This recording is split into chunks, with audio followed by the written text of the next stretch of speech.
Et à l'Assemblée générale de l'AVC, justement, un projet est soutenu par le comité Champagne, celui d'un vigneron de Cuilles dans la Marne. Il a créé une bouteille plus légère, 100 grammes de moins, qui permettent de nombreuses économies, mais aussi de réduire l'impact carbone de la filière. Les explications d'Émilie Forzi et d'Anthony Capra. Cette bouteille pourrait bien révolutionner le petit monde du champagne. Moins haute que la champenoise, la Light 26 est surtout beaucoup plus légère. Elle atteint les 725 grammes, soit 110 grammes de moins que la bouteille traditionnelle, un record. Donc on a réutilisé les mêmes palettes, on n'a rien changé aux machines.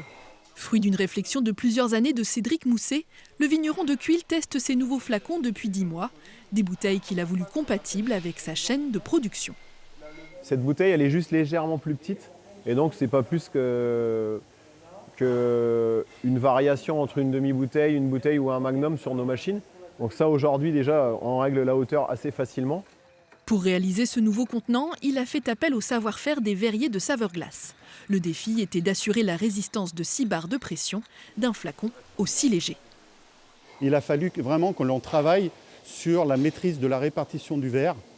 Et là, donc, on a fait appel à nos équipes techniques avec des logiciels de simulation qui nous ont vraiment permis de développer la bouteille quasiment parfaite au niveau répartition. L'épaisseur du verre est maîtrisée, à la fois à l'épaule et au reste de la bouteille. Mais globalement, elle est même mieux répartie qu'une bouteille classique. Elle serait donc plus solide. Passionné de science et d'architecture, Cédric Mousset a intégré le nombre sacré et la géométrie de l'œuf parfait. Si vous prenez un œuf verticalement, que vous essayez de casser l'œuf entre vos doigts, c'est extrêmement difficile de le casser. Voilà.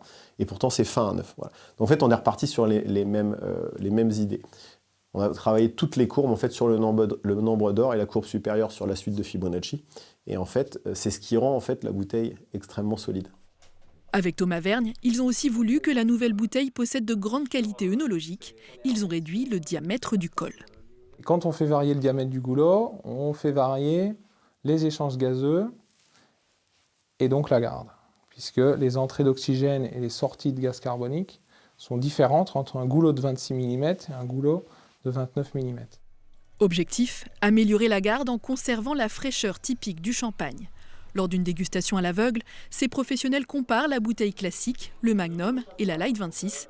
Le test confirme déjà le surnom de la petite dernière, le petit Magnum. Il est très difficile de faire la différence entre le vin sorti du Magnum et le vin sorti de la Light. Donc on a effectivement cette capacité d'évolution. Pour l'instant, on est sur un vin jeune, bien sûr. Ça sera confirmé au fil des ans. Le responsable de l'innovation du comité Champagne, Benoît Vildé, est convaincu de ses premiers tests sur cette bouteille allégée. C'est une initiative qui tire la filière vers le haut.